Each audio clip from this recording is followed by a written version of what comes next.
అజయ్ బాబు గారి మీద మీరు కేసు పెట్టాను అని చెప్పడం జరుగుతుంది. అసలు ఏ విషయంలో? వ్యతిరేకంగా ఎవరు మాట్లాడినా కానీ పోరాటాలు చేస్తూ ఉన్నాం. హీరోగా ఉన్నటువంటి సంఖ్య మీరు 6% ఎలా పెరిగిందండి? మత మార్పిడి చేయట్లేదా? తప్పు చేశారు కాబట్టి కంపల్సరీ ఎక్స్ప్లెనేషన్ ఇచ్చారు ఛానల్లో. అన్ని హిందూ సంస్థలు ఇచ్చాయి, అందులో వాళ్ళు కూడా ఇచ్చారు. మేము ప్రశ్నిస్తాం, మా దేవుడిని దూషించిన వాళ్ళని ప్రశ్నిస్తాం. అవసరం ఎదుర్కొంటే కేసులు పెడతాం, ఎక్కడికైనా వెళ్తాం, సమస్య లేదు.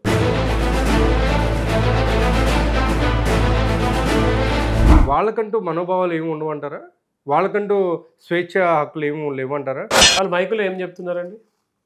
మా దేవుడే గొప్ప అని చెప్తున్నారు. పాపులము మేము, మనమంతా పాపులము అంటున్నారు. అవును, పాపినండి మరి నేను?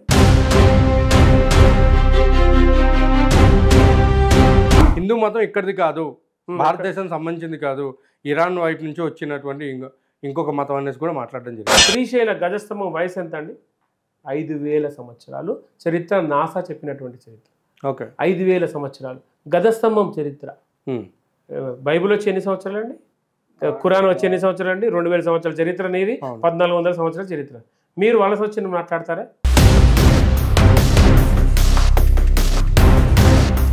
ఇప్పుడు ఒకవేళ సపోజ్ క్రైస్తవ్యం మొత్తం లేదు అని అనుకుందాం కొంతసేపు, ఆ తర్వాత కులాల మధ్య గొడవలు రావని మీరు గ్యారంటీ ఇవ్వగలరా?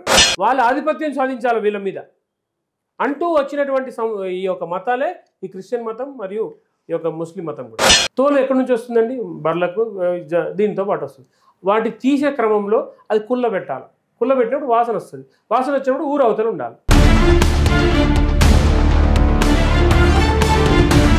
యేసు ప్రభువుని కించపరుస్తూ మాట్లాడడం ఆపుతారంటారా? మీరు ఎన్కౌంటర్ చేస్తూనే ఉన్నారు కదా, దొరికినట్టుగా ఎన్కౌంటర్ చేస్తూ ఉన్నారు. ఎక్కడ ఏది మాట్లాడితే, ఏ గ్రంథంలో వేదాలలో యేసు ఉన్నాడు అంటారు, రకరకాల ఖురాన్లో యేసు ఉన్నాడు అంటారు. ఎక్కడ ఇవ్వండి ఇవన్నీ? మరి మీరు కరెక్టేనా?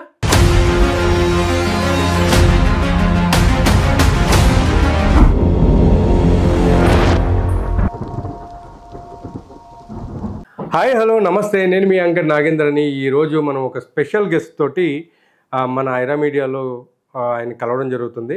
Let's welcome Aira media sir. Ravinder గారు నమస్తే అండి. నమస్కారం. ముఖ్యంగా ఐరా మీడియా ప్రేక్షకులకు నమస్కారం. చెప్పండి సార్, ఎలా ఉన్నారండి? సూపర్. సో అజయ్ బాబు గారి మీద మీరు కేసు పెట్టాను అని చెప్పడం జరుగుతుంది. అసలు ఏ విషయంలో? ముఖ్యంగా అండి, నా పేరు కట్టెగుంట్ల రవీందర్ రెడ్డి. నేను హిందూ దేవాలయ పరిరక్షణ సమితి రాష్ట్ర అధ్యక్షుడిగా ఉన్నాను. అలాగే హైందవ సంఘాల ఐక్యవేదిక ఇరు రాష్ట్రాలు, తెలుగు రాష్ట్రాలకి నేను అధ్యక్షునిగా ఉన్నాను. హిందూ జాయింట్ యాక్షన్ కమిటీ హైందవ సంఘాల ఐక్యవేదిక అనే సంస్థతో మేము మన ధర్మం మీద వ్యతిరేకంగా ఎవరు మాట్లాడినా కానీ పోరాటాలు చేస్తూ ఉన్నాం. గతంలో తిరుపతి పైన కానీ, తర్వాత రకరకాల రామతీర్థంలో, ఇట్లా అన్ని విషయాలు, ఆంధ్రప్రదేశ్లో జరిగినటువంటి సుమారు 200 దాడులపైన కూడా మేము ఖండించడం జరిగింది, దాని మీద పోరాటం చేయడం జరిగింది. అలాగే తెలంగాణలో కూడా ఎవరైతే కేసీఆర్ గారు, గత ప్రభుత్వంలో కేసీఆర్ గారు కూడా విగ్రహాలు పెట్టి ఆయన దేవాలయాన్ని అపవిత్రం చేసే పనిలో కూడా మేము ఆ విగ్రహాలు తొలగించడం జరిగింది. అలా ఈ రవీందర్ రెడ్డి అందరికీ తెలిసిన వ్యక్తి అండి. ఓకే, సూపర్ అండి. సో రవీందర్ గారు, ఇప్పుడు నేను మిమ్మల్ని అడిగే క్వశ్చన్ ఏంటంటే, అసలు అజయ్ బాబు గారు లేదా క్రైస్తవ్యం అంటే హిందూయిజంలో ఎందుకు అంత చులకన భావం, అండ్ లేదా మీరు ఆయన మీద ఏమైనా పగ పెంచుకున్నారా? సార్, ఒకటి, నేను ఈ కేసు పెట్టడానికి ముఖ్య కారణం ఏంటంటే, క్రిస్టియన్ పాస్టర్స్ చాలామంది ఉన్నారండి, రకరకాలుగా ఉన్నారు.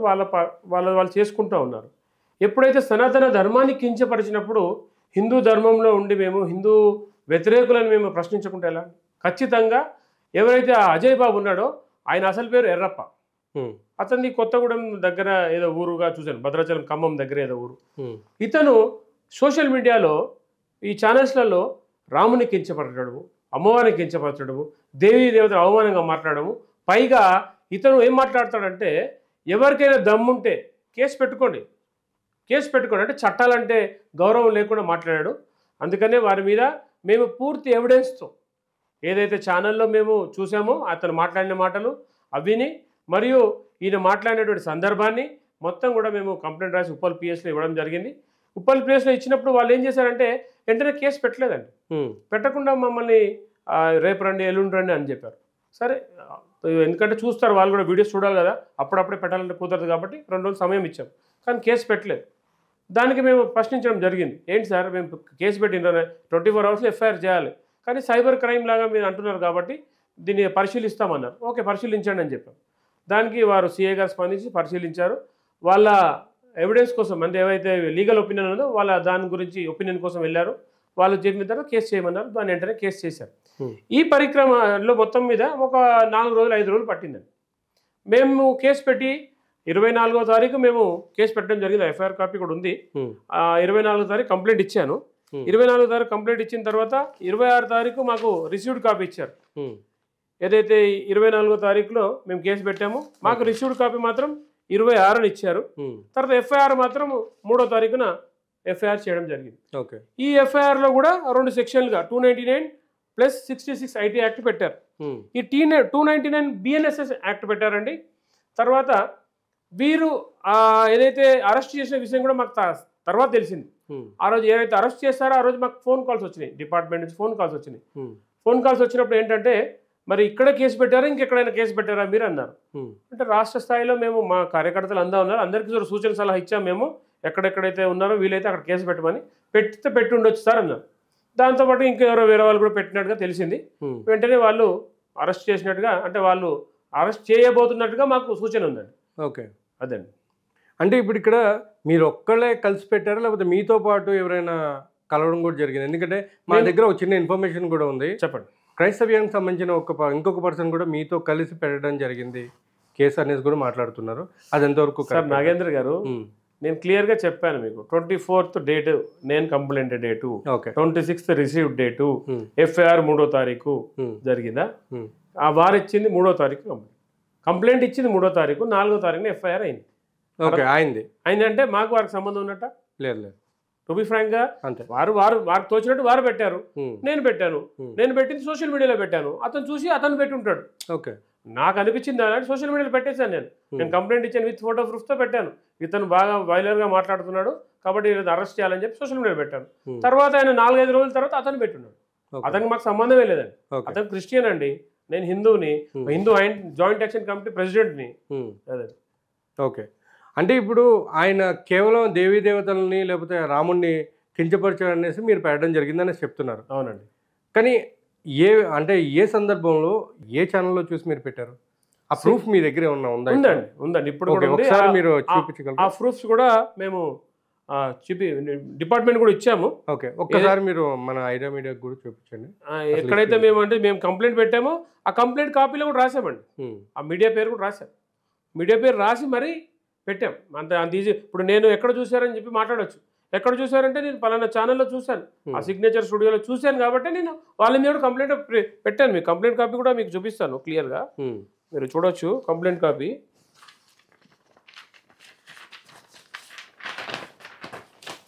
ఇక్కడ క్లియర్గా మీకు చూపిస్తే చదివి వినిపించమంటే చదివి వినిపిస్తాను. No problem. సమయం ఉందనుకుంటే మీకు. పర్లేదు. ఓకే.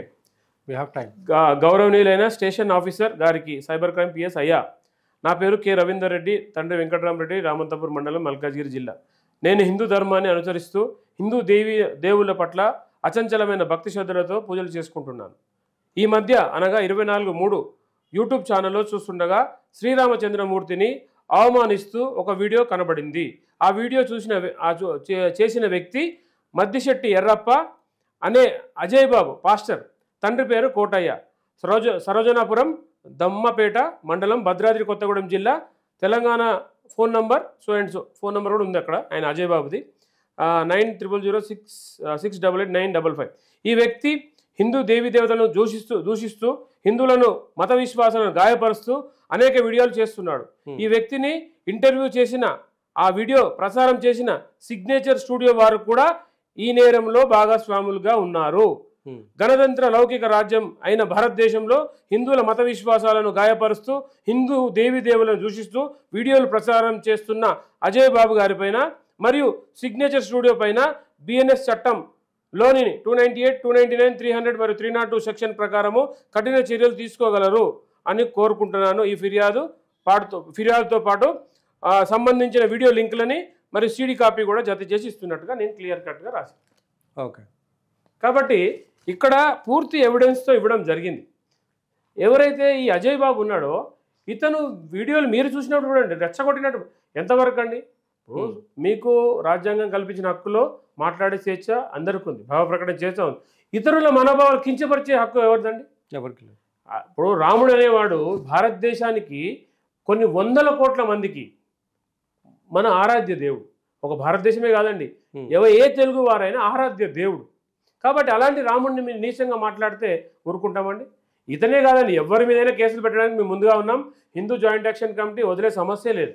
ఓకే, నేను ఎట్లా అంటే ఇప్పుడు నేను మిమ్మల్ని ఒక క్వశ్చన్ అడగండి. అడగచ్చు. ఎట్లా అంటే ఇప్పుడు రాధా మనోహర్ దాస్ గారు కానివ్వండి, కర్ణాకర్ సుగుణ గారు కానివ్వండి, లలిత్ గారు కానివ్వండి, వీళ్ళందరూ కూడా బైబిల్లో ఉన్నటువంటి యేసు ప్రభు అనే పర్సన్ని కానివ్వండి, లేకపోతే మరియామాత అని చెప్పుకునేటువంటి క్రిస్టియన్లు చెప్పుకునేటువంటి వాళ్ళ అంటే ఆవిడని కానివ్వండి, చాలా వల్గర్గా మాట్లాడుతూ ఉంటారు.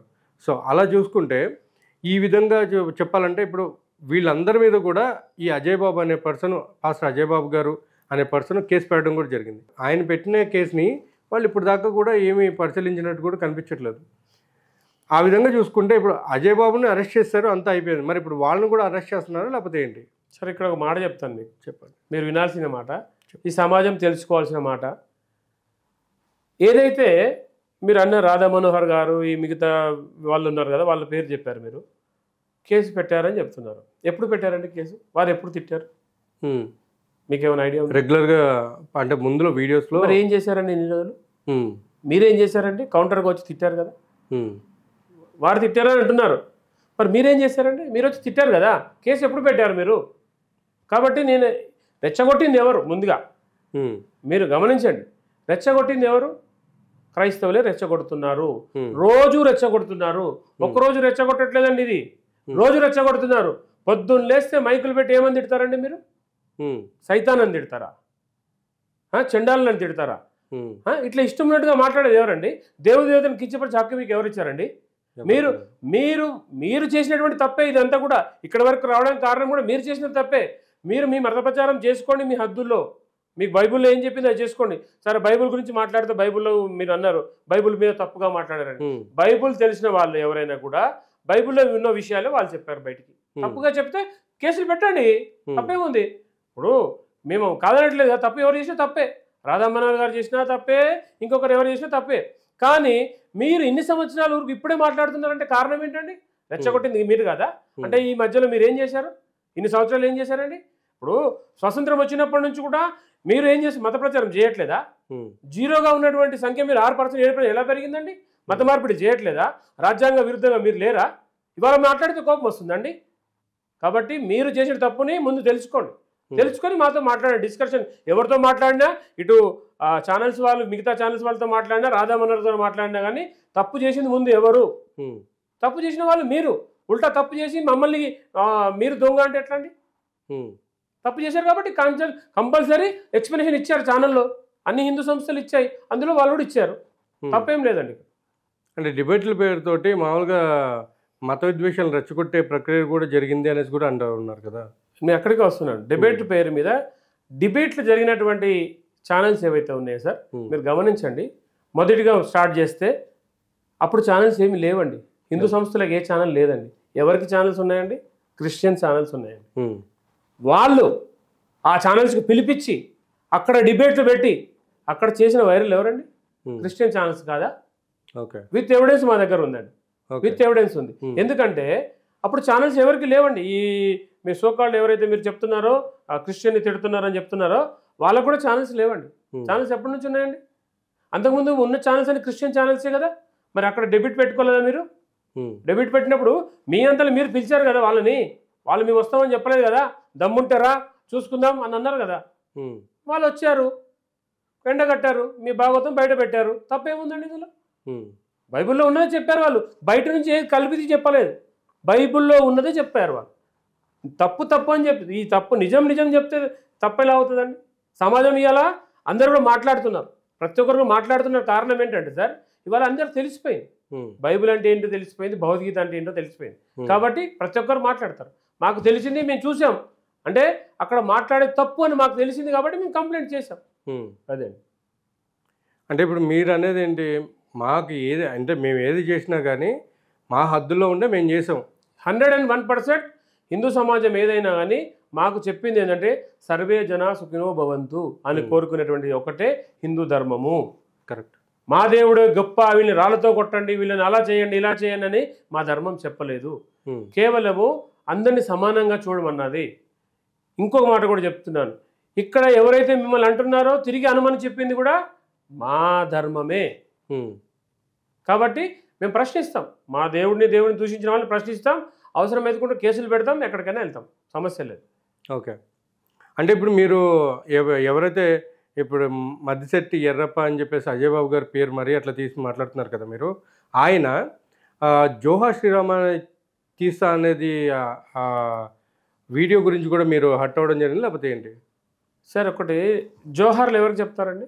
చనిపోయిన వాళ్ళకి. చనిపోయిన రాముడు చనిపోయినాడు అని చెప్పి జోహార్ రాముడు అంటారండి. రాముడు సింపుల్గా అండి.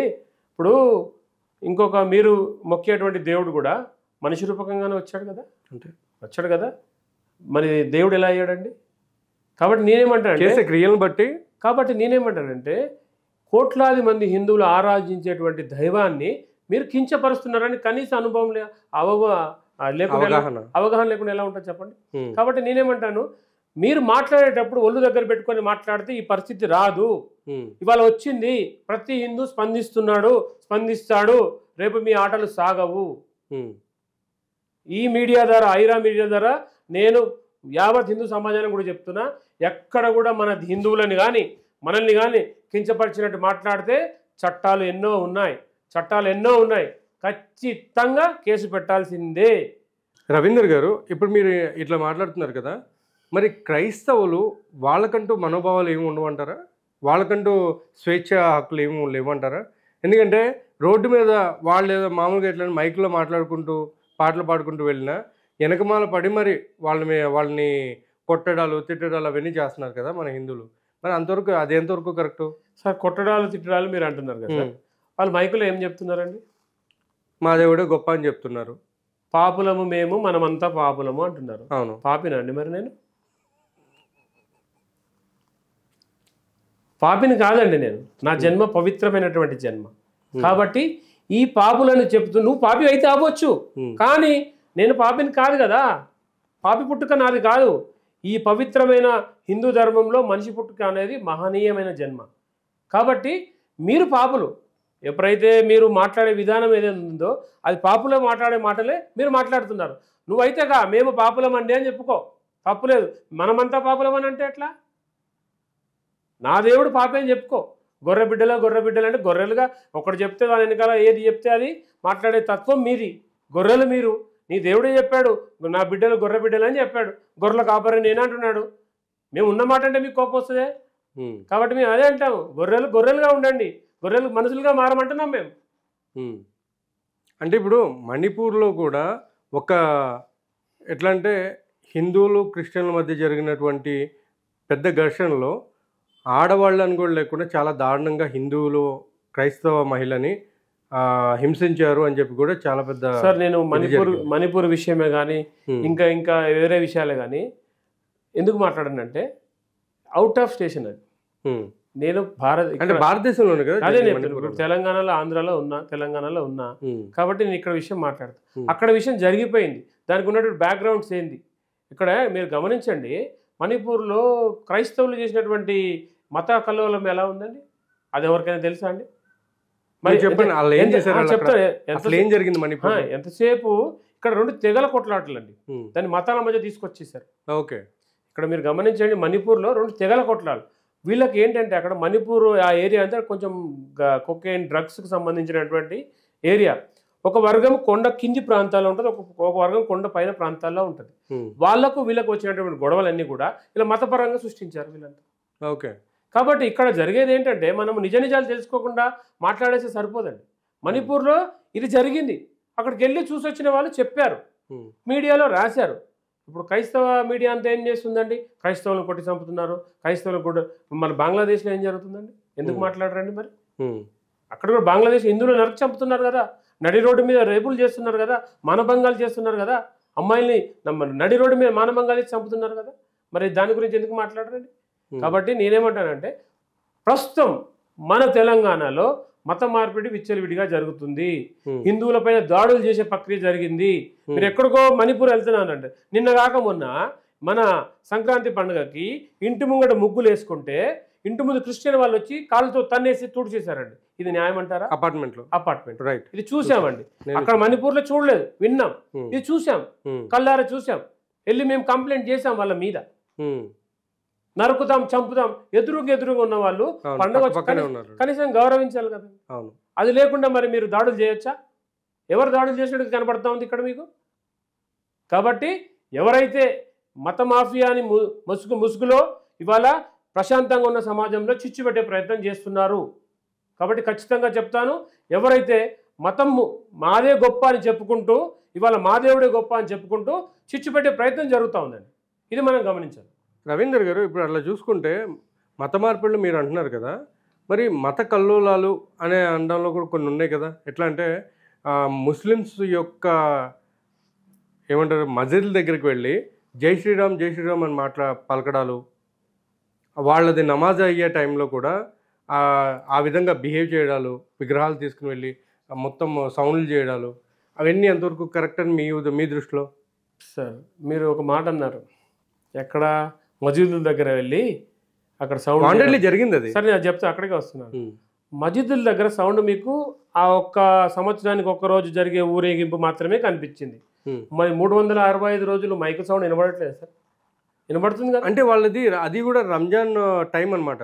ఏ టైం అయినా అవనివ్వండి సార్, మీరు లోపల మస్జిద్ లోపల మీరు చేసుకుంటున్నారు మీ ప్రార్థన, బయట మీకేం సంబంధం అండి? మరి నేను ఇంట్లో పూజ చేసుకుంటూనే నీ మైక్ నా చెవులో పడుతుంది కదా. పొద్దున మబ్బులు 5 గంటలకు ఒకసారి, 10 గంటలకు ఒకసారి, మధ్యాహ్నం ఒకసారి, 4 గంటలకు ఒకసారి, రాత్రి 7 గంటలకు ఒకసారి. మా బాధ తెలియట్లేదండి.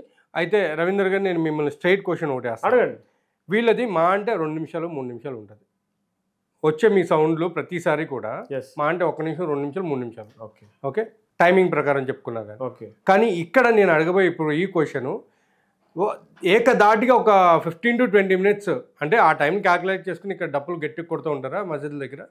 అదిగాక జై శ్రీరామ్ అని చెప్పేసి చెప్పడం. అండ్ ఇంకొకటి మెయిన్ థింగ్ ఏంటంటే నమాజ్ చేసుకుంటారు, ఆ లోపలికి వెళ్ళిపోయి జై శ్రీరామ్ అనే నినాదాలు చెప్పడం అనేది అవన్నీ ఎంతవరకు కరెక్ట్ అంటారు? తప్పు అండి, మీరు చెప్పింది చాలా తప్పు. మీరు అవగాహన లేకుండా మాట్లాడుతున్నారు. అది చెప్పారు, మేము చెప్తున్నాను, చెప్పారు కాదు, ఎవిడెన్స్ తో. వినండి చూపించమంటారా? చూపించండి, నో ప్రాబ్లం. చెప్తాను, వినండి. ఇక్కడ ఏం జరిగింది, మీరు చెప్పినటువంటి సంఘటన రాయచోట్లో జరిగింది. రాయచోట్లలో వీరభద్ర స్వామి ఊరేగింపు వస్తున్న సమయంలో ఏదైతే మస్జిద్లో ప్రార్థన చేసుకుంటున్నారో బయట ఊరేగింపు వెళ్తున్నప్పుడు ఇక్కడ ఏదైతే మీరు చెప్పారో ఇక్కడ భజన చేసుకుంటూ వెళ్తున్నారు. వినండి.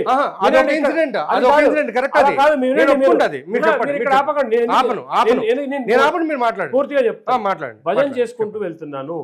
వాళ్ళు రోడ్డు పైన భజన చేస్తా ఉంటే సుమారు 50 మీటర్ల దూరంలో లోపల మస్జిద్లో పూజ చేసుకుంటున్నారు. సారీ, నమాజ్ చేసుకుంటున్నారు. ఇక్కడ మీ నమాజ్ మీరు చేసుకోకుండా మీరు అక్కడ నుంచి బయటికి పరిగెత్తుకొని వచ్చి ఎవర్రా మీరంతా ఇదంతా ఆపండి అని గొడవ చేసింది ఎవరండి? మీరు కాదా? మేము లోపలికి వెళ్ళామా, మస్జిద్లోకి వెళ్ళామా? చూపిస్తారా వీడియోలు మీరు ఏమైనా? మీరు అందరూ ఈ మాట ఏమని లోపలికి వెళ్ళారన్నారు. నేను ఆ ఇన్సిడెంట్ లో లోపలికి వెళ్ళాలని చెప్పలేదండి. ఇంకెక్కడ వెళ్ళాం? నేను ఇంకొక వీడియో ఉంది, నేను చూపిస్తా. సార్, హిందువులు అనేవాడు అగ్రెసివ్ గా కాదు. మా దగ్గరకు వచ్చినప్పుడే ప్రతిఘటిస్తాము. కాబట్టి అర్థం చేసుకుందాం. యాంకర్ నాగేంద్ర అనే పర్సన్ ప్రూఫ్ లేకుండా మాట్లాడు ఫస్ట్ చెప్పండి. అందుకే వన్ వచ్చేసి నేను మీకు చెప్పింది 2 ఇన్సిడెంట్లు చెప్పాను. చెప్పండి. ఇంకొకటి మీరు చెప్పింది ఇది రాయచోటిది. అవునండి. ఇప్పుడు ఇంకొకటి నేను చూపిస్తాను. అది దర్గాలోకి వెళ్ళొద్దని రూల్ ఏమైనా ఉందండి? మీరు చెప్పేది దర్గా మసీదు కాదు. పాయింట్ క్యాచ్ చేయండి. దర్గాలో ఎవరైనా వెళ్ళొచ్చు, ఏమైనా చేయొచ్చు, జై శ్రీరామ్ అనొచ్చు, ఇంకొకటి అనొచ్చు. కానీ ఇక్కడ మీరు గమనించండి, అయ్యప్ప స్వామికి వెళ్తేటప్పుడు వావర్ స్వామి దర్గా ఎవరిదండి? వెళ్తున్నారు కదా, అక్కడ అరుస్తున్నారు కదా. కానీ ఈ మధ్య వావర్ స్వామిని కూడా మీరు వెళ్ళేస్తున్నాం అన్నట్టు మాట్లాడు. కాబట్టి హిందువులను తెలుసుకోమంటున్నాం ఇక్కడ. మీ అందుకే పాయింట్కి వస్తున్నాను. ఇప్పుడు తెలియకుండా ఏం చేశారు, దర్గాలో అందరు రావచ్చు అన్నారు. అందరు వెళ్ళినప్పుడు జై శ్రీరామ్ అంటారు. వినండి. కానీ అది వినండి, ఇక్కడ అందుకే చెప్తున్నాను, ఇక్కడ మసీదులోకి నన్ను తీసుకెళ్ళొచ్చా, నన్ను రావచ్చా మసీదులోకి? వెళ్ళొచ్చు కదా. ఎట్లా వెళ్తారు? ముస్లిమే వస్తారు, హిందూ రాడే. నో, నేను చూసిన చాలా వరకు ఎవరైనా వెళ్ళొచ్చు కదా లోపల. మసీదులోకి రానివ్వరు, వాళ్ళకు పద్ధతులు ఉంటాయి. దర్గా ఇప్పుడు దేవాలయానికి రావాలంటే మనకు ముస్లింలు వచ్చేటప్పుడు కొన్ని పద్ధతులు ఉంటాయి. బుర్కా వేసుకొని దేవాలయానికి రాడు, బుర్కా తీసి వస్తారు. ఇప్పుడు నేను మసీదులోకి వెళ్ళాలంటే టోపీ పెట్టుకోవాలా, టోపీ నేను పెట్టుకోను, ఎలా రానిస్తారు? కాబట్టి నేనేమంటానంటే దర్గాలో మాత్రం కొంతమంది తెలియని వాళ్ళు హిందువులు వెళ్తూ ఉంటారు, తెలిసిన వాళ్ళు కూడా వెళ్తూ ఉంటారు. మీరు అయ్యప్ప స్వామి విషయం మాట్లాడారు కాబట్టి చెప్తున్నాను. అయ్యప్ప స్వామి విషయంలో ఏదో స్వాములు పవిత్రంగా వెళ్తున్నారో ఆ దర్గాలో శవాన్ని పాతి పెట్టిన బొందలగడ్డ, అది బొంద దగ్గరికి వెళ్ళడము అపవిత్రం అని చెప్పి మేము చెప్పాము. మానేస్తున్నారు జనాలు, తెలుసుకుంటున్నారు. అదే మీరు చూపించిన వీడియో ఇప్పుడు చూపించారు, ఏదైతే చూపించారు కదా, అది కూడా దర్గానే. కాబట్టి అక్కడికి వెళ్ళారు, అక్కడ స్వేచ్ఛ ఉంది, అరిశారు, చేసారు, తప్పేముందండి? అక్కడ మనకు అర్థమైపోతుంది కదా. మీరు మధ్యలో వాళ్ళ ఎట్లా అంటే ముస్లింలకి హిందువులకి మధ్య వేరే భావన కలిగిస్తున్నట్టు అర్థమైపోతుంది కదా. అక్కడ హిందూ అందులో అక్కడ ఉండేది వ్యతిరేకించలేదు కదండి, మీరు చెప్తున్నారు ముస్లింలు వ్యతిరేకించలేదు. దర్గాను ముస్లింలు వ్యతిరేకించారా? లేదు, అదే చెప్తున్నాను. దర్గాలో జై శ్రీరామ్ అన్నా కానీ వాళ్ళు స్వాగతించారు, వాళ్ళు దర్గాలో స్వాగతించారు. లేకుంటే అక్కడ గొడవలు కావా? అవుతాయా అవయా? ఇంకో విషయం చెప్తా, ముస్లిం అనేవాడు దర్గానే ఉంది. ఇందులో షియా, సున్నీ రకరకాల తెగలు ఉంటాయి. కాబట్టి నేనేమంటానంటే దర్గా అనేది ఒక సమాధి. సమాధి దగ్గరికి వెళ్ళి అలిసారు వాళ్ళు, తప్పే ఉందండి, తప్పేం లేదు. షూర్, ఇంకేమైనా అడిగితే అడగండి. అంటే ఇంకెక్కడ ఇన్సిడెంట్ చెప్తే చెప్పండి. చాలా ఉన్నాయండి, చెప్పండి. లేవండి, ఎప్పుడే కానీ ఇది కొంతమంది కల్పిస్తూ కొన్ని తప్పులను భూతద్దంలో పెట్టి చూపిస్తూ మత విద్వేషాలు రెచ్చగొట్టే ప్రయత్నం. పాస్టర్ చూపించాడు కదా, మసీద్ అని చెప్పాడు. ఆ పాస్టర్ ఎవరు? మీరు చెప్పే పాస్టర్ మసీద్ అన్నాడు. మసీద్ కాదు, దర్గా. తెలియకుండా మాట్లాడితే ఎట్లా అండి? నేను అదే అంటాను, ఈ అజయ్ బాబు మాట్లాడే విషయాలన్నీ కాంట్రవర్సీ మాట్లాడి హిందువుల మధ్య చిచ్చు పెట్టే విధము, ముస్లింల మధ్య చిచ్చు పెట్టే విధం. మరి ఇదే అజయ్ బాబు కాదు, ఇంకొక విషయం కూడా మాట్లాడారు. ఎవరైతే చనిపోయారు కదా, ప్రవీణ్ పగడ, వారు కూడా ఆ ఖురాన్ గురించి బూతులు మాట్లాడారు. అవును, ముస్లింలు వార్నింగ్ చేశారు. కాబట్టి చెప్తున్నాను, నేను ఏమంటానంటే ఏదైతే మాట్లాడుతున్నారో సబ్జెక్ట్ అవగాహన లేకుండా తర్వాత ఒక మతాన్ని కించపరిచినట్టు మాట్లాడేస్తే సరిపోదండి. ఇప్పుడు మొన్నటికి మనం చూస్తే ఈ ప్రవీణ్ పగడాల విషయంలో కూడా యావత్ హిందూ సమాజాన్ని తప్పులు పెట్టారు. అవును, మొత్తం తప్పు పెట్టారు. హిందువులు చేశారు, హిందువులు కనీసంగా ఆ స్టేట్మెంట్ వచ్చే వరకు పోలీసు వాళ్ళు చెప్పేంత వరకు కూడా ఆగరే. అది యాక్సిడెంట్ అని ప్రూఫ్ చేస్తే కూడా ఇది కూడా ఫేకే. ఎలా అవుతుందండి? 300 కెమెరాలు ఫేక్ అవుతాయా? హైదరాబాద్ నుంచి వాళ్ళు విజయవాడ, రాజమండ్రి వెళ్ళేంత వరకు అన్ని కెమెరాలు ఫేకేనా? మాట్లాడితే అర్థం ఉండాలి. కాబట్టి అఫీషియల్గా వాళ్ళు ఎందుకు వదలలేదంటే ఇవి వెంటనే, అంటే ఉద్రేకంగా ఉన్నారు కాబట్టి వెంటనే రిలీజ్ చేస్తే గొడవలు అవుతాయేమని చెప్పి ఒక జాన్ బెన్నీ లింగం అనేటువంటి ఫాస్టరు ఏం మాట్లాడుతున్నాడండి స్టేట్మెంట్? మేము బైబుల్ పక్క పెట్టి చొక్కా ఇప్పితే మేము పెద్ద రౌడీలమే, ఊచకొత్త కోసం అంటున్నాడు. ఊచకొత్త అని ఆ మాటలు విని ఊచకొత్తకు వస్తే బాధ్యులండి. మీరు ఒక పాస్టర్ స్థాయిలో ఉన్నారు, 10 మందికి చెప్పే స్థాయిలో ఉన్నారు కదా. మత విద్వేషాలు రెచ్చగొట్టే ప్రయత్నం చేయొచ్చా? చేయకూడదు, తప్పదు. వారి మేము కేసు పెట్టబోతున్నాం, పెడతాం కూడా, రెడీ అయింది అంతా. ఎందుకంటే ఊచకొత్త కోయమంటారా? ఎక్కడ మాట్లాడండి ఇవన్నీ?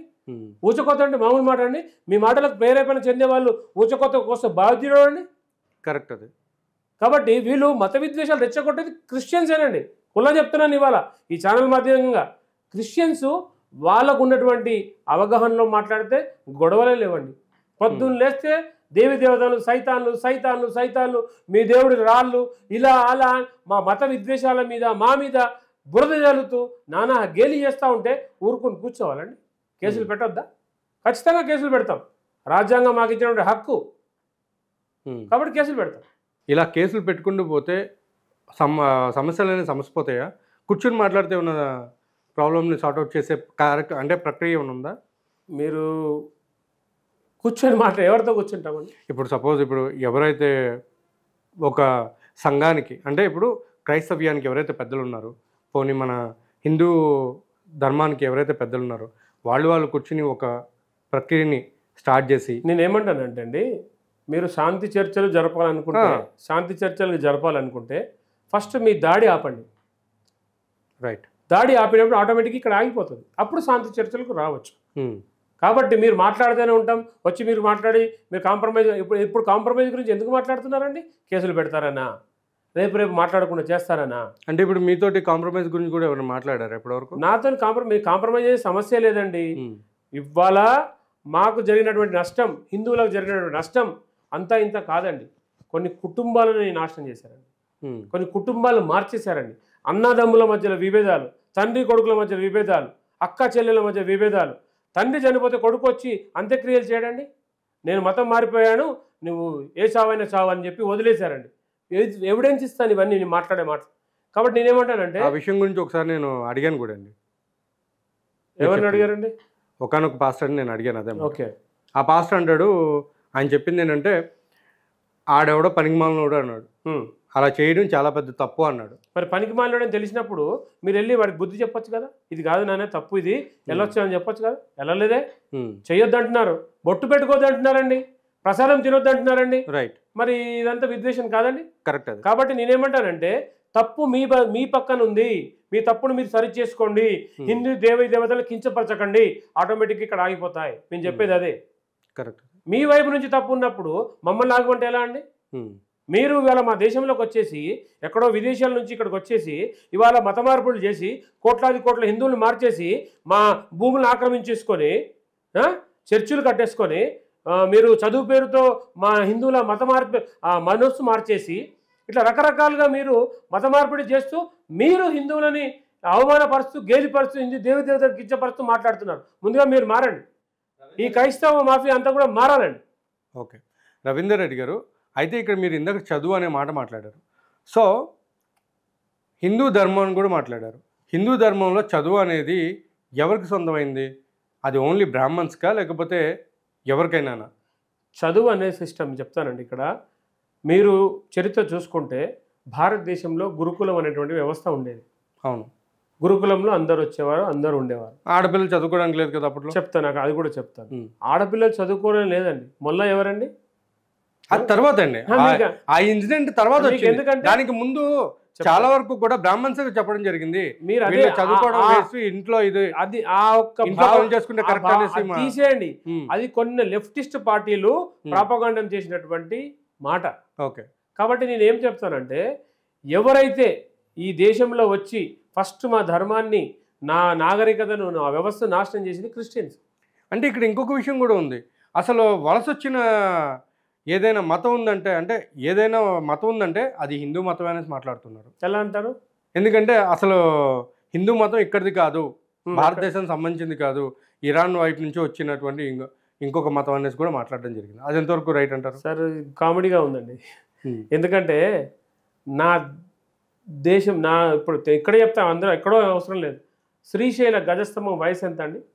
5000 సంవత్సరాలు చరిత్ర. నాసా చెప్పినటువంటి చరిత్ర. ఓకే. 5000 సంవత్సరాలు గజస్తంభం చరిత్ర. బైబిల్ వచ్చి ఎన్ని సంవత్సరాలు అండి? ఖురాన్ వచ్చి ఎన్ని సంవత్సరాలు అండి? 2000 సంవత్సరాల చరిత్ర అనేది, 1400 సంవత్సరాల చరిత్ర. మీరు వలస వచ్చి మాట్లాడతారా? అంటే చెప్తున్నాను, మీకు కామెడీగా ఎందుకు అంటే మీరు మాట్లాడే దాంట్లో ఇక్కడ చరిత్ర తెలుసుకోండి. కొన్ని లక్షల ఏళ్ళ చరిత్ర కలిగినటువంటిది హిందూ ధర్మం, సనాతన ధర్మం. కాబట్టి ఏదో ఎవరో చెప్పారు, ఏదో చేసామంటే కాదండి.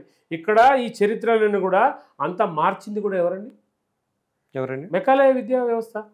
నలంద, ఇప్పుడు చూడండి, నలంద విశ్వవిద్యాలయం తగలబెట్టింది ఎవరండి? క్రిస్టియన్స్ కాదా? బ్రిటిష్ వాళ్ళు కాదా? నలంద విశ్వవిద్యాలయాన్ని బ్రిటిష్ వాళ్ళు తగలబెట్టారా? అవునండి, తెలుసుకోండి. ఎప్పుడు జరిగిందండి అది? స్వతంత్రానికి ముందు.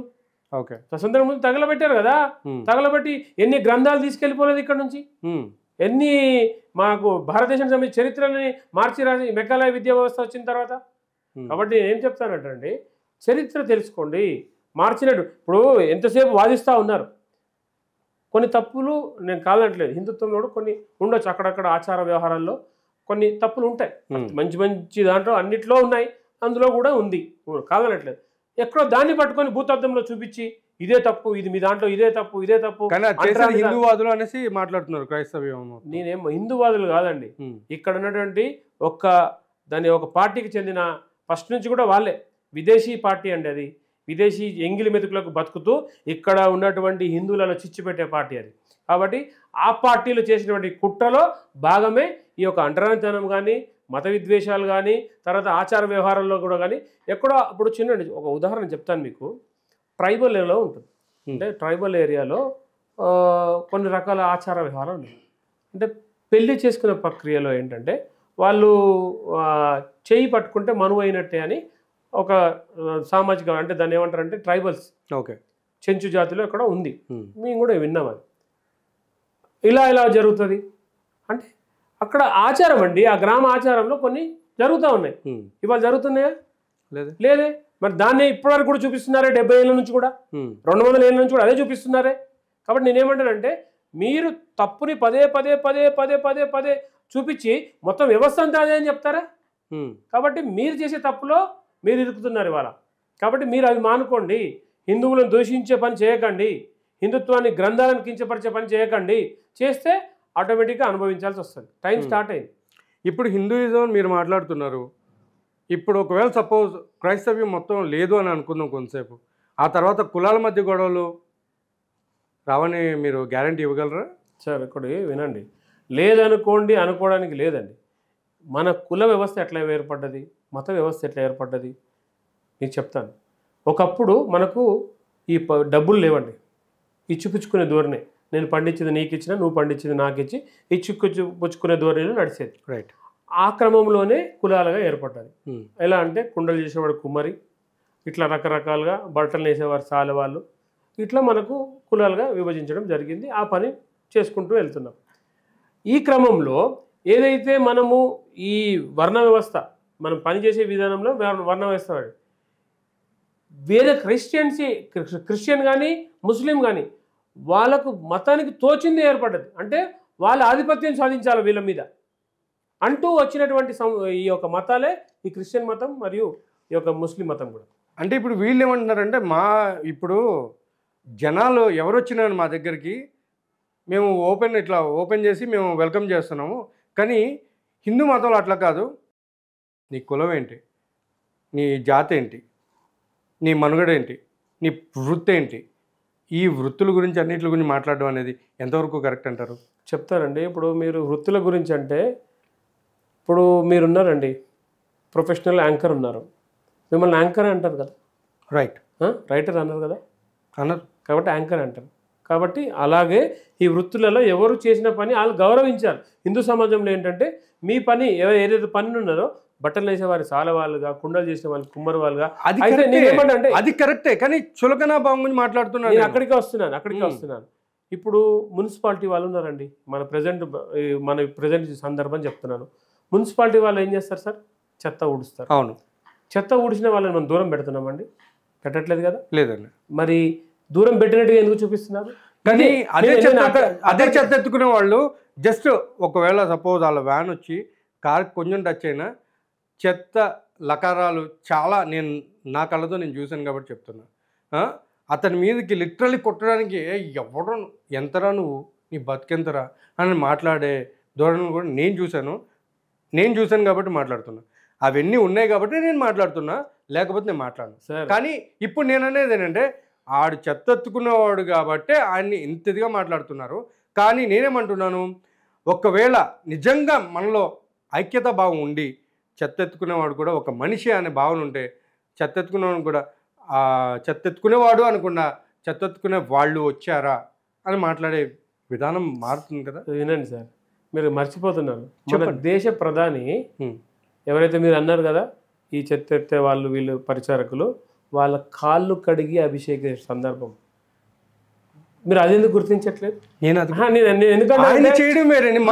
మన మధ్య ఉన్న దేశ ప్రధాని చేశాడండి, దేశ ప్రధాని అక్కడ చేశారండి. కానీ నేను అనేది ఇక్కడ మీకు అక్కడికే చెప్తున్నాను, నేనేం చేస్తున్నాను మీరెంత అంటే, మీకు మొదటి వ్యక్తిగా, ఈ దేశానికే మొదటి వ్యక్తిగా ఉన్న వ్యక్తిని నేను గౌరవిస్తున్నాను, మీరు చెయ్యండి అని చెప్పేదానికి కదా వారు చేశారు. మీరు అన్నారు సార్ ఏదో ఎక్కడ జరిగి ఉంటుంది, చెత్త విషయంలో జరిగింది, నేను చూసాను సార్. ఒక్కటి నేను అదే అంటున్నాను, ఏదో చిన్నది జరిగిన దాన్ని భూతత్వంలో పెట్టి చూసేసి ఇవాళ నేను భూతత్వం గురించి కాదు నేను అనేది, ఒకసారి ఆలోచించండి. ఇంకో విషయం కూడా చెప్తాను. నేను ఎందుకన్నానో కూడా నేను మీకు చెప్తాను, ఆ తర్వాత మీరు మాట్లాడుతున్నారు.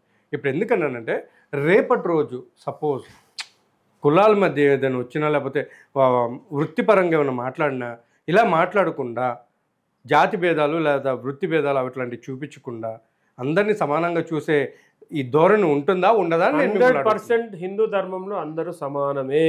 ఓకే, నేను దాని గురించి మాట్లాడాను. కాబట్టి నేను ఏమంటున్నానంటే ఇవాళ మనము ఏదైతే ఏ పని చేసినా గౌరవించే స్థాయిలోనే హిందూ ధర్మము ఉన్నది.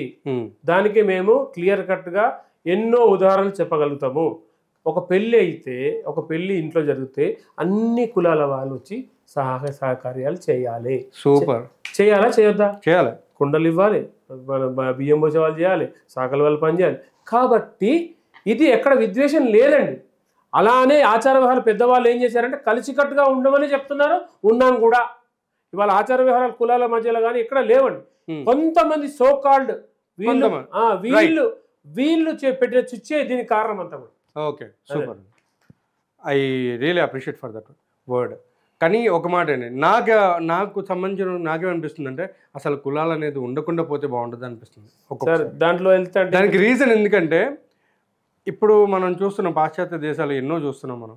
సో వాళ్ళని మనం చూసిన తర్వాత ఇప్పుడు ఉన్నటువంటి టెక్నాలజీ పరంగా మనం చూసుకున్న తర్వాత ఇప్పుడు మీరు చెప్పినటువంటి దానికి సంబంధించిన వాళ్ళు అది చేయట్లేదు. వాళ్ళు అగ్రస్థానంలో ఉన్నారు.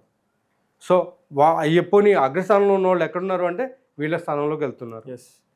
ఓకే, ఈరోజు చెప్పుల షాప్ పెట్టుకున్నవాడు, చెప్పులు కుట్టేవాడు కాదండి. అంటే ఎవరు పెడతారు పెడుతున్నారు. లేదు, కుల వ్యవస్థ లేదంటున్నారు. అది ఎందుకంటే అది కనబడతా ఉంది మనకి. కుల వ్యవస్థ ఇప్పుడు ఎక్కడ జరిగిపోయింది సార్. ఒకప్పుడు మీరు అన్నట్టుగా ఉండే వ్యవహారాలు నడిచినాయి. ఇప్పుడు మారుతున్న సమాజాన్ని బట్టి మనం కూడా మారాలి కదా.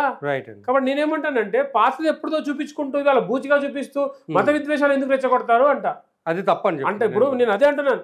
ఈ క్రైస్తవ మాఫీ ఎలా ఉందంటే అంటరానితనం అని చెప్పేసి జరిగి ఉంటుంది. ఒకప్పుడు జరిగి ఉంటుంది. ఆ వృత్తి చేసేవాళ్ళు కొంచెం ఊరికి దూరంగా కొంచెం ఇప్పుడు ఒక కలేబరం ఊర్లో చనిపోయిందండి. తీసే పని ఎవరు చేశారంటే అలా ఆ కులం వారు చేశారు. వాళ్ళు తీసుకెళ్ళి దూరం వేయడము, దాని ద్వారా వాళ్ళు చెప్పులు కుట్టేటప్పుడు ఆ చర్మం వలచడము. మీరు ఇక్కడ కులవృత్తి మీరు ఎట్లా పని చేస్తుందంటే చెప్తున్నాను మీరు. చెప్పండి. ఆ కులవృత్తి ఏంటంటే అక్కడ దాని చర్మం వలిచేసి దాన్ని చెప్పులుగా మార్చడము, మార్చిన క్రమంలో వాసన రావడము, వాసన వచ్చే క్రమంలో వీళ్ళు ఊరికి చివరికి వెళ్ళి అక్కడ పని చేసుకోవడము. కాబట్టి వాళ్ళు దూరం ఉన్నారు, అంటే ఊరికి దూరంగా ఉన్నారు. దీన్ని అంటరానితనం పెట్టి ఊరికి దూరం ఎలా ఇస్తారు మీరు అని మాట్లాడితే ఎట్లా అండి? ఓకే, అంటే వాళ్ళంతటా వాళ్ళే అంత దూరం వెళ్ళి ఉన్నారు అంతే. చిన్న ఉదాహరణ అండి. ఒక కుక్క చచ్చిపోయింది అనుకుందామండి, వాసన వస్తుంది కదా. అవును, దాన్ని తీసి పక్కన పెడతారు కదా. అవును, అలాంటి ప్రక్రియలను తీసి పక్కన వేసేసారు. అయితే చెప్పులు కుట్టే ప్రక్రియ మీకు ఎందుకంటే ఇక్కడ ఒక సామాజిక వర్గము చెప్పులు కుట్టుకొని బతికేవాళ్ళు. వారికి చెప్పులు కుట్టాలంటే ముడిసరికి ఏంటండి? తోలు ఎక్కడి నుంచి వస్తుందండి? బర్లకు దీంతో పాటు వస్తుంది. వాటి తీసే క్రమంలో అది కుళ్ళ పెట్టాలి. కుళ్ళ పెట్టినప్పుడు వాసన వస్తుంది. వాసన వచ్చినప్పుడు ఊరు అవతల ఉండాలి. ఇది కామన్ కదా. దాంతో మీరు ఊరు అవతల పెట్టారు, వాళ్ళని ఊరు నుంచి తరిమేశారు, అంటరాని వారు చేశారు. ఏంటండి అది? ఓకే, కాబట్టి వాళ్ళ ఆ చర్మాన్ని తీసే ప్రక్రియలో ఆ వాసన అవన్నీ ఉంటాయి కాబట్టి, అదిగాక ఎట్లాగో దాన్ని తీసుకెళ్లి ఊరు చివరే పారేస్తారు కాబట్టి అక్కడే వాళ్ళు ఉండి ఆ పనులు చేసుకున్నారు. తప్పేముందండి? నేనేమంటానంటే వాళ్ళు ఆ కుల వృత్తి వాళ్ళు చేసుకున్నారు, ఒకప్పుడు చేసుకున్నారు. ఇవాళ అలా జరగట్లేదు కదా. లేదు, అందరు కలిసిపోయి ఉన్నాం కదా. ఇంకా కూడా ఆ బూచిని ఎందుకు చూపిస్తారు మీరు? తప్పదు. కాబట్టి నేనేమంటాను, మారుతున్న సమాజాన్ని మీరు కూడా మారండి. కాబట్టి ఎంతసేపు హిందుత్వంలో లొసుగులు ఉన్నాయి, అవి ఉన్నాయి, ఇవి అని చూపిస్తూ ఇవాళ ఇంకా చిచ్చు పెట్టే ప్రయత్నం చేయకండి అంటున్నాను. రవీంద్ర గారు, ఇంకా ఇదే కాకుండా ఈ మధ్యకాలంలో ప్రవీణ్ పగడాల గారిది హత్య లేకపోతే ఆత్మహత్య అనే దానిలో కూడా చాలామంది పాస్టర్లు ఒక మాట మాట్లాడడం జరిగింది. హిందూయిజంలో ఉన్న వాళ్ళు అదిగాక హిందూ మతోన్మాదులు ఏదో చేశారు అని చెప్పి ఒక డౌట్ పడుతున్నారు. ఒకవేళ నిజంగా చేస్తే మేము సరిగ్గా అంటే మాలో కొంతమంది రాక్షసులు చూస్తారని కొంతమంది, విద్వేషాలు ఒక రేంజ్లో ఉంటాయని చెప్పి కొంతమంది, ఇంకా వేరేగా చెప్పడం జరిగింది. సో ఆ విషయానికి వస్తే మీరు మీ మాటల్లో ఏం చెప్తారు? ఉన్మాదం అంటే అర్థం చెప్పండి. అది మతోన్మాదం అయిపోతుందండి. మత ఉన్మాదము అన్నారు. అదే ఉన్మాదం అంటే అసలు ఉన్నది లేని అది కాదండి. ఉన్మాదం మీన్స్ పీక్ స్టేజ్. ఇంకా అదే రెచ్చగొట్టడమే కదా, పీక్ స్టేజ్ అనమాట. ఇక్కడ చేసేది ఎవరండి? క్రైస్తవులు కాదా? హిందువులే కనబడతా ఉన్నారా మీకు? మీరు ఎంతసేపు మతోన్మాదము చేసేటువంటి వాళ్ళే క్రైస్తవులు. నా దేవుడు గొప్ప, నీ దేవుడు సైతాన్ అన్నప్పుడు ఉన్మాదం నీది కనబడుతుంది కదా ఇక్కడ. రైట్. రాళ్లతో కొట్టి చెప్పండి అన్నప్పుడే కనబడుతుంది కదా నీ ఉన్మాదము. నా ధర్మం ఏం చెప్తుంది? సర్వే జన సుఖినో భవంతు అంటుంది. అందరూ సుఖంగా ఉండాలని కోరుకుంటుంది. ఇవాళ ప్రతి గుళ్ళో కూడా ఏ పంతులు కానీ ఎవరైనా మంత్రాలు చదివినా సర్వే జన సుఖినో భవంతు అని ఆశీర్వాదం చేస్తారు. కానీ నీ ధర్మం చేయట్లేదండి. అది ఉన్మాదం అండి. కాబట్టి ఎవరైతే మీరు ఉన్మాదం అంటున్నారో, ఉన్మాదం అనేది ఇతర మతస్థులది, అన్య మతస్థులది ఉన్మాదం, హిందూ ధర్మాన్ని కాదు. అది మీరు గుర్తుపెట్టుకోండి. ఓకే, అంటే ఇప్పుడు మీరు చెప్పేది అసలు హిందూ మతంలో అసలు ఉన్మాదం అనేది లేదంట. లేదు. మాది సనాతన ధర్మము, శాంతియుతంగా ధర్మబద్ధంగా ఉన్నటువంటి మతమే సనాతన హిందూ ధర్మం. కానీ మనుధర్మంలో చాలా వరకు కూడా విద్వేషాలు రెచ్చగొట్టే విధంగానే ఉన్నాయి. కానీ మనుధర్మం గురించి మాట్లాడినప్పుడు సార్, మను ఎప్పుడు వాడండి? సుమారు కొన్ని శతాబ్దాల కాలం.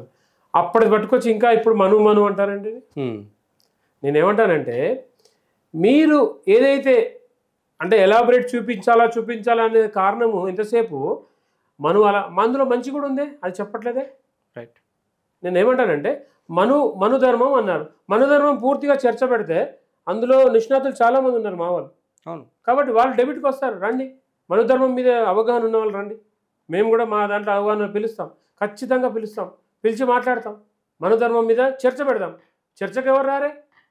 కాబట్టి నేనేమంటానంటే మనుధర్మం మీద మాట్లాడేటప్పుడు మనువు కాలం ఎప్పటిది, మనువంతరము అంటే ఎప్పటి నుంచి, ఆ ఒక కాలం ఎప్పటిది, ఆ రూల్స్ ఎప్పటివి, ఇవన్నీ ఇప్పుడు ఎప్పుడో జరిగినటువంటి రూల్స్ కూడా ఇవాళ మీరు ముందు పెట్టేసి ఇది తప్పు, ఇది అప్పటి కాలంలో ఇప్పుడు లేవు. కాబట్టి నేను ఖచ్చితంగా ఏమంటానంటే మనువు మీద మాట్లాడే వాళ్ళు ఎవరైనా ఉంటే, ఇప్పుడు ఈ ఛానల్ ముఖంగా కూడా చెప్తున్నాను, మా దాంట్లో కూడా ఉన్నారు. మను సిద్ధాంతం మీద క్లియర్ కట్గా చెప్పేవాళ్ళు ఉన్నారు. డెబిట్ పెడదాం, మన ఛానల్లో పెడదాం తప్పకుండా అండి. ఖచ్చితంగా. ఓకే, ఇప్పుడు ఫైనల్గా ఏంటంటే, ఇప్పుడు పాస్టర్ అజయ్ బాబు గారిది కేసు విషయంలో కాంప్రమైజ్ అయ్యే సిచ్యువేషన్ ఉందా లేదా? కాంప్రమైజ్ ఎందుకు అవుతామండి? ఎందుకంటే ఒకవేళ ఆయన చేసింది తప్పని ఆయన ఒప్పుకుంటే కాంప్రమైజ్ ఏమైనా ఉంటుందా? తప్పు అని. ఎందుకంటే ఐ హర్డ్ దట్ మీతో అంటే మీ తర్వాత అయినా కానీ ఎవరైతే పెట్టారో వాళ్ళు ఇప్పుడు కొంచెం తగ్గుతున్నారు, తగ్గబోతున్నారు అని చెప్పి విన్నాను. అది ఎంతవరకు రైట్ అంటారు? ఒకటండి, ఇవాళ నీ నోటి నుంచి మాట జారిన తర్వాత ఒకసారి మాట అనేసావు, మాట అనేసిన తర్వాత వెనక్కి తీసుకోవడం కుదరదు. అనే ముందే ఉండాలి. తప్పు చేసినా శిక్ష అనుభవించాల్సింది. ఏదైతే ఇప్పుడు మనం ఈ చర్చలో భాగంగా ఏదైతే ఉన్నారో, వీరు ఎవరైతే పాస్టర్లే కానీ తర్వాత మిగతా మత ప్రచారకులే కానీ మీరు ఎంతసేపు ప్రశాంతంగా ఉన్న సమాజంలో మీరు చిచ్చు పెట్టే ప్రయత్నం చేస్తున్నట్టుగా కనబడతా ఉంది. ఇవాళ ప్రజలకు తెలుస్తూ ఉంది. కాబట్టి మీ మతం గురించి మీరు చెప్పుకోవడం తప్పులేదు. కానీ ఇతర మతస్థుని కించపరిచినట్టు మాట్లాడితే మాత్రము తప్పకుండా ఆ శిక్షార్హులు అవుతారు. కాబట్టి ఏదైతే మీ బైబిల్లో ఉన్నటువంటి మీరు బయట పెట్టుకొని ఇవాళ ఈ స్థాయికి వచ్చేసింది పరిస్థితి. ఇంకా కూడా మీరు బైబిల్ విషయంలో తీసుకుంటే 27 సార్లు మార్చారండి. టెస్ట్ మళ్ళీ 27 సార్లు మార్చినట్టుగా చెప్తా ఉంది. మీ వాళ్ళే చెప్తా ఉన్నారు. కాబట్టి ఏదైతే సనాతన ధర్మంలో ఉన్నటువంటి గొప్పలు మంచిని అన్నీ కూడా ఆస్వాదించి ఎవరైతే సనాతన ధర్మాన్ని వదిలేసి వెళ్ళిపోయారో పునరాగం చేసి హిందూ ధర్మానికి రమ్మని ఈ యొక్క ఛానల్ మాధ్యమంలో నేను కోరుకుంటూ ఉన్నాను.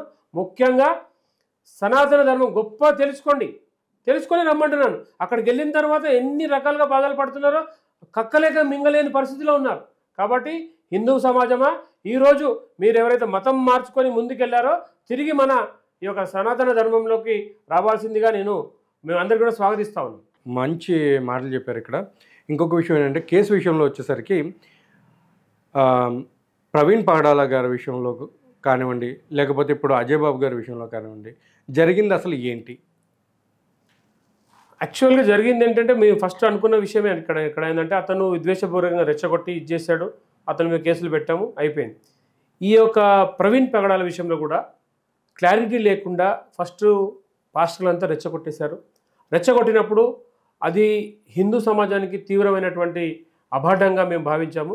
ఎందుకంటే కొంతమందిని టార్గెట్ చేసి, కొంతమంది హిందూ సంస్థలను టార్గెట్ చేసి వీళ్ళే చేశారని పదే వాళ్ళని, అంటే వీళ్ళు ఉన్నటువంటి అక్కసంతా కూడా వాళ్ళు బయట పెడుతున్నారు, అంటే వీళ్ళు ఇక్కడ ఉన్నటువంటి లోటుపాట్లు అన్నీ కూడా వాళ్ళు బయట పెడుతున్నారని చెప్పేసి వాళ్ళని టార్గెట్ చేసి వాళ్ళనే శిక్షించాలని చెప్పి మాట్లాడడం జరిగింది. కాబట్టి నేనేమంటానంటే, ఏదైతే మీరు ఈ ప్రవీణ్ పగడాల విషయంలో కానీ, తర్వాత అజయ్ పాస్టర్ విషయంలో కానీ, అజయ్ పాస్టర్ విషయంలో కేసు అయింది, అది చట్టం చూసుకుంటుంది. సంయమనం పాటించి మీరు ఉండుంటే ఇవాళ ఇలాంటి మత విద్వేషాలు వచ్చేవి కావు.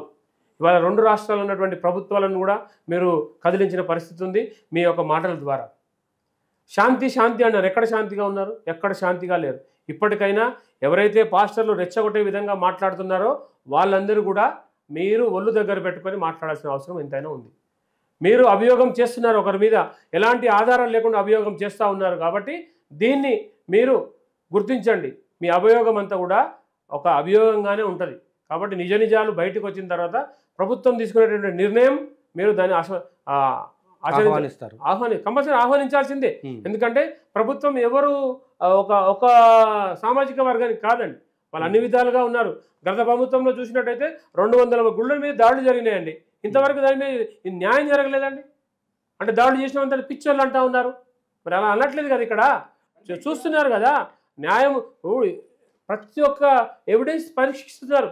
ప్రభుత్వం వాళ్ళు కూడా ఆంధ్రప్రదేశ్ ప్రభుత్వం బ్రహ్మాండంగా ఇక్కడ ఎంక్వైరీ చేస్తూ ఉందండి. ఎందుకంటే ప్రతి ఒక్క పాయింట్ దాన్ని ఏదో కొట్టి పారేయలేదండి, ఇప్పటికి కూడా కొట్టి పారేయలేదు. ఏం జరుగుతున్నది క్లియర్ కట్గా తీసుకున్నారు.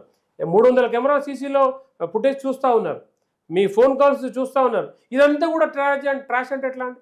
కాబట్టి మీరు ఎవరైతే అభియోగం మోపే ముందు దాన్ని పూర్తి అవగాహనతో మీరు ఉండాలని నేను కోరుకుంటున్నాను. సూపర్ అండి. సో రవీందర్ రెడ్డి గారు, ఇప్పటివరకు జరిగినటువంటి మన సంభాషణలో మీరు చెప్పినటువంటి కొన్ని విషయాలు నిజంగా చాలా వరకు అంటే చాలామందిని ఒక చైతన్యవంతులను చేసే అవకాశం అయితే చాలా ఉంది. కాకపోతే ఇక్కడ ఫైనల్గా నేను అడిగేది ఏంటంటే, పాస్టర్ అజయ్ బాబు చేసిన వ్యాఖ్యల్లో ఎంతవరకు నిజం ఉంది అబద్ధం ఉందని పక్కకు పెడితే, అదేవిధంగా రాధా మనోహర్ గారు కానివ్వండి, లేకపోతే కరుణాకర్ సుగుణ గారు కానివ్వండి, లేకపోతే అదర్స్ వాళ్ళు కూడా వాళ్ళ యొక్క యేసు ప్రభువుని కించపరుస్తూ మాట్లాడడం ఆపుతారంటారా? వీళ్ళు ఆపితే? నేను అందుకే ముందుగానే చెప్పాను మీకు, ఇప్పుడు ప్రతి దాడి జరుగుతూ ఉంది. దాడి కాదండి, ఇప్పుడు మీరేమంటున్నారు, మమ్మల్ని తిడుతూ ఉన్నారు, మా యేసు ప్రభుని తిడుతూ ఉన్నారు, మీరు ఛానల్ మధ్య ఎందుకు తిడుతున్నారు అది గుర్తుపెట్టండి. నేనేమంటానంటే, మీరు తిట్టేటప్పుడు ఎందుకు తిడుతున్నారో అది ఫస్ట్ తెలుసుకోండి. తిడితేనే తిట్టారా, ఊరికే తిట్టేశారా? కాబట్టి కౌంటర్ వీడియోలుగా వస్తున్నాయి అవి. కాబట్టి మీరు ఆపండి. మీరు ఎన్కౌంటర్ ఆపితే కౌంటర్ ఆగుతుంది. మీరు ఎన్కౌంటర్ చేస్తూనే ఉన్నారు కదా, దొరికినట్టుగా ఎన్కౌంటర్ చేస్తూ ఉన్నారు. ఎక్కడ ఏది మాట్లాడితే, ఏ గ్రంథంలో ఇప్పుడు వేదాలలో యేసు ఉన్నాడు అంటారు, ఖురాన్లో యేసు ఉన్నాడు అంటే ఎక్కడ ఇవ్వండి ఇవన్నీ? మరి మీరు కరెక్టేనా? కాబట్టి నేనేమంటానంటే, మీరు ఆపండి. మీరు ఆపినప్పుడే మా వాళ్ళు ఆపేస్తారు, ఆటోమేటిక్ ఆగిపోతుంది.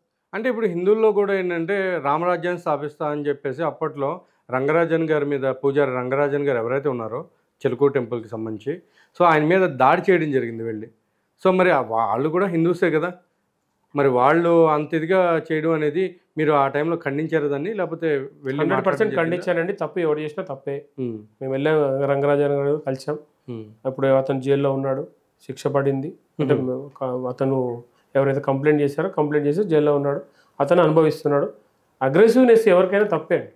కాబట్టి నేనేమంటానంటే, ఏదైతే సరే రంగరాజన్ గారి విషయంలో కానీ ఇంకో విషయంలో కానీ అగ్రెసివ్నెస్ అనేది తప్పు, చట్టాన్ని చేతిలో తీసుకోలేదు. కాబట్టి చట్టాన్ని చేతిలో తీసుకున్నాడు, అనుభవించాల్సింది. కొన్ని లవ్ జిహాద్ పేర్లతో మీరు మాట్లాడడం జరుగుతుంది. హిందువుల ఆడపిల్లల్ని ప్రేమిస్తున్నాం అని చెప్పి అమ్మడపడి వాళ్ళని తిరిగి వాళ్ళ మతానికి మార్చిన తర్వాత వాళ్ళు నానా చిత్రహింసలు పెట్టి చంపేస్తున్నారని అన్నారు. అవును, సరే. అదే అలానే చూసుకుంటే ఇప్పుడు మరి హిందువుల్లోని ఇప్పుడు అఘోరి అని ఒకడు వచ్చి ఆ మనిషి ఒక అమ్మాయిని, వర్షిణి అనే ఒక అమ్మాయిని అసలు ఏవో కొన్ని మంత్రాలు ఏవో చేసి ఆమెను తీసుకుని వెళ్ళడం జరిగింది. సో దాన్ని ఎప్పుడైనా మీరు ఖండించడం జరిగిందా? ఒకటండి, ఏదైతే అఘోరి విషయం ఉన్నదో అది ఫస్ట్ నుంచి కూడా కాంట్రవర్సీ ఉంది. అతను ఏ హిందూ సంస్థకు కానీ దానికి లింక్ లేడు. ఈ అఘోరి వ్యవస్థ అనేది మన ఉత్తర భారతదేశం, మన తెలుగు రాష్ట్రాలకు సంబంధించింది కూడా కాదు, ఉత్తర భారతదేశం నుంచి ఉన్నటువంటి. కానీ ఇప్పుడు చెప్తాను, అక్కడికి ఈ రాష్ట్రాల్లో ఉన్నాడు కదా అతను. అయితే ఇతను ట్రాన్స్జెండర్గా తెలిసింది, ట్రాన్స్జెండర్ అని చెప్పుకుంటున్నాడు కూడా. కాబట్టి దాన్ని ఏమంటారంటే ఒక రకమైనటువంటి అంటే మనస్తత్వంతో అతను ఉన్నాడు. అతనికి మాయలు, తర్వాత ఇంకా మీరు ఏమన్నా మంత్రాలు, అదన్నీ ట్రాష్ అండి. జస్ట్ అదంతా ట్రాష్. మరి అమ్మాయిని ఎలా ట్రాప్ చేసి సార్ తీసుకెళ్ళిపోయాడు? ఒకటే అండి, డబ్బులు మెయిన్. అతని దగ్గర డబ్బులు ఉన్నాయి, ఆ డబ్బులతోనే అతను వాళ్ళకి వీళ్ళకి డబ్బులు ఇచ్చి ఆ కుటుంబానికి కూడా డబ్బులు ఇచ్చినట్టుగా తెలుస్తూ ఉంది. నిన్న మొన్న వాళ్ళ అన్నయ్య కూడా స్టేట్మెంట్ ఇచ్చాడు, ఎందుకంటే మా డబ్బులు ఇచ్చాడని కూడా చెప్తా ఉన్నారు. కాబట్టి ఇదంతా కూడా మనకు సందర్భం లేని విషయం. కాబట్టి సరే, ఆ హిందూ ధర్మంలో రకరకాల ఉన్నాయి కాబట్టి అందులో అఘోరి అనేటువంటిది కూడా ఉంది. ఇతను ఎవరైతే ట్రాన్స్జెండర్ అనేటువంటి వ్యవహారం అఘోరి వ్యవస్థనే లేదు. ఇప్పుడు కిన్నెర అఘోరి ఒకటి కొత్తగా వచ్చిందండి, కిన్నెర అఘోరి అని. అందులో ఇతను ఇంప్లీడ్ అయ్యాడు, అందులో కూడా లేడు. అతను ఇంకేదో చెప్తా ఉన్నాడు. కాబట్టి అలాంటప్పుడు అతను ఎందుకు మీరు ఖండించలేకపోతున్నారు? అసలు ఎందుకు 100%గా తప్పేండి, ఎవరైనా ఖండిస్తాం మేము. మీరు ఎందుకు ఆపలేకపోతున్నారు అతన్ని? ఆపలేకపోవడం కాదండి, అతను ఈ రాష్ట్రంలో ఉంటాడో ఏ రాష్ట్రంలో ఉంటాడో కూడా పరిస్థితి తెలియని పరిస్థితి. కాబట్టి అతని మీద గతంలో కూడా చాలా సందర్భాల్లో చెప్పాం మేము. అతను ఏంటంటే అగ్రెసివ్నెస్గా కొన్ని ఏదో చేసేస్తానని చెప్పి వెళ్తున్నాడు. అది అతని వ్యవహారం తప్పు, దాన్ని మేము పూర్తిగా ఖండిస్తున్నాం. ఖండించడం కదండి, అసలు ఎందుకు అతన్ని రూపుమాపలేకపోతున్నారు? ఎందుకంటే అతని వల్ల ఒక కుటుంబం కూడా చాలా బాధపడుతుంది కదా ఈ రోజుల్లో. రూపుమాపడం అంటే అండి, నేను ఏమంటే చట్టాలు ఎన్నో ఉన్నాయి మనకు. ఇప్పుడు అతని మీద కేసులు చట్టానికి పట్టించండి. అదే అండి, అతను కూడా కేసులు ఫైల్ అయ్యి ఉన్నాయి, ఆల్రెడీ కేసులు ఫైల్ అయ్యి ఉన్నాయి. అరెస్ట్ ఇవ్వాలి, అరెస్ట్ కూడా చేస్తామంటున్నారు వాళ్ళు. కాబట్టి చట్టం దృష్టిలో ఎవరు తప్పు చేసినా తప్పేనండి. అంటే అది జరుగుతుందంటారా అరెస్ట్ అనేది? తప్పకుండా జరుగుతుందండి. ఓకే, జరుగుతుంది. అది ఆ న్యూసెన్స్ కింద కేసులు పెట్టారు అతని మీద, న్యూసెన్స్ చేస్తున్నాడని. అది కూడా డిపార్ట్మెంట్ చూస్తున్నారు. ఎందుకంటే కత్తిలు తీసి ఇట్లా పొడవడాలు, నలుగురిని ఐదుగురిని పొడవడం కూడా జరిగింది. లేదు, తప్పండి. పొడవడం అంటే ఏం లేదని బెదిరిస్తున్నాడు అతను. లేదు, జరిగింది. నోటుకు వచ్చినట్టుగా మాట్లాడుతూ ఉన్నాడు. కాబట్టి అతన్ని ఆ వ్యవహార శైలి కూడా కానీ అంటే చెప్పడంలో కూడా ఏంటంటే ఒక కలంకమే, హిందుత్వంలో కూడా ఒక కలంకమే అతను. ఎందుకంటే గతంలో చేశాడు చాలా రకాలుగా, కానీ అది ఎంతసేపు హిందూ ధర్మాన్ని పెట్టుకొని రకరకాలు ఇవాళ చూస్తున్నాం కదా. హిందూ ధర్మం పేరు చెప్పుకొని చాలా మంది చాలా రకాలుగా చేస్తూ ఉన్నారు. అందులో ఇతను కూడా ఒకతను. అసలు మీ గురించి కే పాల్ కూడా అసలు ఎవరో రవీందర్ రెడ్డి అంట ఉప్పల్లో కేసు పెట్టాడంట అని చెప్పి మాట్లాడుతున్నారు. ఇప్పుడు మీరు పెట్టిన కేసు న్యాయమైందా లేకపోతే అన్యాయమైందా? అసలు వీళ్ళందరూ మాట్లాడడానికి గల కారణం ఏంటి? ఈ కే పాల్ అనేటువంటి ఒక కామెడీ పీస్ అందరికి తెలిసిన వాటే. అతను స్క్రీన్లో వస్తే ఫస్ట్ అందరి మొహాల్లో చిరునవ్వులు వస్తాయి, ఎందుకంటే అది కామెడీ పీస్ కాబట్టి. అతను మాట్లాడినవి ఏంటంటే 3 తారీఖు రోజు నేను కంప్లైంట్ ఇస్తే 4 తారీఖు రోజు అరెస్ట్ చేశారు, అలా చేశారు. రేవంత్ రెడ్డి, రవీందర్ రెడ్డి ఇద్దరు రెడ్డిలే. కాబట్టి ఇక్కడ చూడండి, అంటే కామెడీగా మాట్లాడుతున్నాడు. అతను శాంతి దూత, శాంతి పార్టీ ఏదో పెట్టుకున్నాడు, ప్రపంచ దేశాలు తిరిగి వచ్చానని చెప్పి మాట్లాడుతున్నాడు. కనీసం అవగాహన లేకుండా మాట్లాడితే ఎలా ఉంటుందండి? నేను కేసు పెట్టింది 24వ తారీఖు, ఎఫ్ఐఆర్ అయింది 3 తారీఖు, అరెస్ట్ చేసింది 4 తారీఖు 5 తారీఖు సాయంత్రము. మరి మీరు ఏది తెలుసుకోకుండా 3 తారీఖు పెడితే చేశారు, 4 తారీఖున అరెస్ట్ చేశారు. ఏంటండి కామెడీ కాకుంటే? పాల్ గారు, నేను ఈ మాధ్యమం ఐరా మీడియా తరఫున మీకు చెప్తున్నాను, విషయంలో పూర్తి అవగాహన తీసుకొని మాట్లాడండి సార్. ఇంకొకటి, మీరు ప్రవీణ్ పగడాల విషయంలో కూడా అవగాహన లేకుండా మాట్లాడుతున్నట్టుగా కనబడతా ఉంది. ఫస్ట్ మీరు ఎవరికైనా చూపించుకోండి సార్. ఇంకొక విషయం ఏంటంటే, ఎవరైనా మాట్లాడేటప్పుడు మైకులు లాగేసుకునే మీ ఇది ఉంది. కాబట్టి మీరు మాట్లాడేటప్పుడు ఏం మాట్లాడుతున్నారో అవగాహన లేకుండా మాట్లాడుతున్నారు పాల్ గారు. దానికి కూడా మీరు మాట్లాడేటప్పుడు 1కి 2 సార్లు అసిస్టెంట్ పెట్టుకోండి. అసిస్టెంట్ ఉండి లేకుంటే మా దగ్గరికి రండి, మీకు ఏం మాట్లాడాలో చెప్తాం. నోటికి ఏది వచ్చినట్టు మాట్లాడితే కుదరదు కదా. కాబట్టి అవగాహనతో మాట్లాడండి. ఓకే, ఫైన్ అండి. అలాగే ఇక్కడ రాజ్ బోరా అనే ఒక ఆయన అసలు ప్రవీణ్ పగడాలను చంపింది 3. ఆ 3లో అచ్చెన్నాయుడు స్వామి గారి పేరు చెప్పారు, అండ్ అమిత్ షా గారి పేరు వచ్చింది, ఇంకొక అతను ఎవరు ఉన్నారు ఆయన పేరు కూడా రావడం జరిగింది. ఈ 3 పేర్లు తీసుకుని, అదిగాక ఆయన మాట్లాడే విధానం ఏంటంటే కంపల్సరీ వీళ్ళే చేశారు, చంపారు, వాంటెడ్లీ చంపారు అనేసి, అంటే ఫేమ్ కోసం అట్లా చేస్తున్నారు లేకపోతే? సార్ వాడు ఎవరైతే రాజ్ బోగా అని అతను ఉన్నాడో, వీడొక సైకో, ఈ సభాముఖంగా చెప్తున్న ఈడియట్ అండి సార్. వాడు నోటికి ఎంత వస్తే అంత మాట్లాడుతూ ఉన్నాడు. వాడు ఈ దేశంలో కానీ ఈ రాష్ట్రంలో ఉండుంటే కానీ ఖచ్చితంగా కేసు అయ్యేది. ఏదైతే మాధవిలత మీద ఎల్ భాష వాడాడండి, రాజాసింగ్ మీద ఎల్ భాష వాడాడు. తర్వాత ఇవాళ ఏదో ప్రవీణ్ పగడాల విషయంలో కూడా ఒక ఎంపీని, సీఎంని, సెంట్రల్ హోమ్ మినిస్టర్ని, వీళ్ళందరినీ కూడా టార్గెట్ చేస్తూ మాట్లాడుతూ ఉన్నాడండి. నేను ఈ ఐరా మీడియా ముఖంగా ఏం చెప్తానంటే, అమిత్ షా గారి దగ్గర వరకు ఈ వీడియో వెళ్ళాలి. అతను ఏ దేశంలో ఉన్నా, ఈ దేశంలో లేడు, ఏదో దేశంలో కూర్చొని ఇష్టం ఉన్నట్టుగా మాట్లాడుతూ ఉన్నాడు. 6 మంది ఒక గుంపు మర్డర్ చేయడానికి ప్లాన్ చేశారు, నా దగ్గర ఎవిడెన్స్ ఉంది, ఇవన్నీ ఉన్నాయి, వీళ్ళ మాటలు ఉన్నాయని పెట్టండి బయట. మీరు ఏదైతే రాజ్ భోగా ఈ విషయం కూడా ప్రభుత్వం వెంటనే వాటి మీద సుమోటోగా చర్యలు తీసుకోవాలి. తర్వాత ఈ యొక్క అమెరికన్ సెనేట్లో కూడా వారి మీద కంప్లైంట్ చేస్తాం. మేము కంప్లైంట్ చేయడానికి సిద్ధంగా ఉన్నాం, కానీ ఇక్కడ ఏంటంటే మన దేశ చట్టాలు ఇతర దేశాల మీద కంప్లైంట్ చేసేటువంటి పద్ధతి లేదు. కాబట్టి దాన్ని ఈ యొక్క ప్రభుత్వం, సెంట్రల్ ప్రభుత్వము స్టేట్ ప్రభుత్వం ఇద్దరు మొత్తం కూడా కలిపి వారి మీద అరెస్ట్ చేయాలని చెప్పి ఈ ఛానల్ డిమాండ్ చేస్తూ ఉన్నాం. సో ఈ రాజ్ బోరా అనే పర్సన్ అసలు ఎవరు అనేది ఎవరికి తెలియదండి. ఈ మధ్య వచ్చాడా ఈ ఇన్సిడెంట్ తర్వాత? ఇతను వైసీపీ పార్టీకి చెందినవాడు కొంతమంది చెప్తా ఉన్నారు. యాక్చువల్గా ఇతను వైఎస్ రాజశేఖర రెడ్డి అభిమాని, కాంగ్రెస్ పార్టీకి చెందినటువంటి వాడు. ఇతను చెప్పుకున్నాడు, నేను కాంగ్రెస్ పార్టీ అని చెప్పుకుంటున్నాడు. ఎప్పుడు వేరే పార్టీని తిట్టడు కూడా మామూలుగా బూతులు తిడతా ఉన్నాడు. కాబట్టి ఎక్కడో ఉన్నాడు కాబట్టి ఎవరు ఏం చేయలేకపోతా ఉన్నారు. కాబట్టి ఈ ప్రభుత్వాలు కలలు చేసుకొని వాడిని అరెస్ట్ చేయాలని చెప్పి మేము ఈ సందర్భంగా డిమాండ్ చేస్తాం. ఓకే, సూపర్ అండి.